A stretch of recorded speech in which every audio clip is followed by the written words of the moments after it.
So, Nat, AI adoption. Are you sick of talking about AI yet? Oh, I don't know why you'd say that, Pete. No, come on. What are you hearing from our customers? I think it's really interesting. It's changed. I think we used to hear from people who were the ones who were pushing AI adoption in their organisations, and they were the ones trying to ease the fears of a nervous exec about using AI. And now we're seeing people coming to us, they've actually been told by their board to use AI or do AI, and I think it's a bit frustrating. And what way frustrating? I think, and it's interesting that we're talking about this because I think we have different views on AI adoption. So I think I'm probably in the camp where it's like, I need to understand what's the point of this, what job are we trying to get this to do? And I think when you're told to use AI, it's hard to know what that means without that context.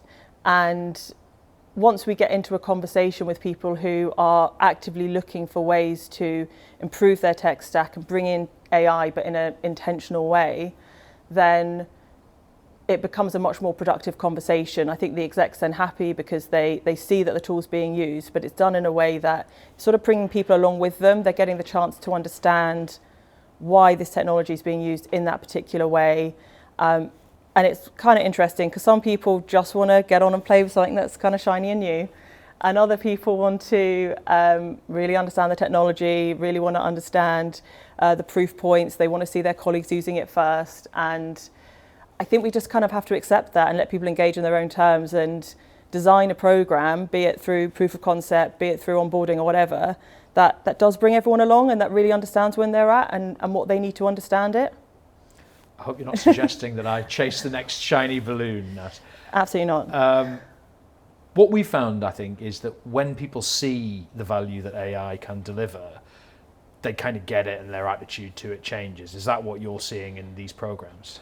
Yeah, but I would say it's also, it's what do we mean by AI, right? Because if you're being asked to use Copilot for everything, I think there is a frustration when you're asked to do that in an insight role, for example, because they know that the summarisation isn't actually accurate. They're not really able to do anything with it.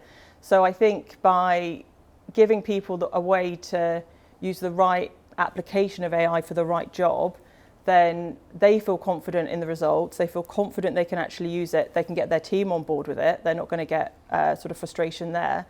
But also that it's still satisfying that need within organisations to adopt AI and to move forward and to move fast, but just do it in a way that sort of makes a bit more sense.